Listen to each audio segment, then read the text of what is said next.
Здрасти! Много се радвам, че си почнала да ходиш на фитнес. Това е супер. И аз с треньор! Не, това е абсурд. Това е загуба на пари и средства, разбираш ли? Освен всичко друго. Значи аз тренирам от немалко време. Поне едно 3 седмици тренирам. Повече. 3 седмици и половина гарантирано. Така че мога да ти дам такива съвети, каквито и треньор няма ти даде. Добре, слушай. Първото и най-важно нещо, даже си го отбележи някъде. Най-важното нещо е постоянството. Това нещо го забравяш. Това постоянството е само за да ти вземат парите. Разбираш ли? На фитнес се ходи 2 пъти в месеца, като е много важно. Да не е новолуние, да не е пълнолуние. Ходи се на 14 число от месеца, ако месеца го позволява, и на 29 число, ако не е пълнолуние. По подразбиране, февруари месец само един път, нали? Ще стигнем до там. 14 часа. Ще стигнем до там.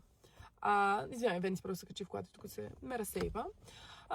Другото супер важно нещо и пак то си е като маркетингов трик, загрявката. Забравяш тази дума. Това е мръсна дума, загрявката. Отиваш в фитнеса и първото нещо, което правиш, първо не си преобуваш обувките. Това е нали, друго, да имаш и те обувки, и тия, и те взимат процент от маратонките. Влизаш си, както си дошъл, ако си с бутуши, джапанки. Влизаш, намираш щангите.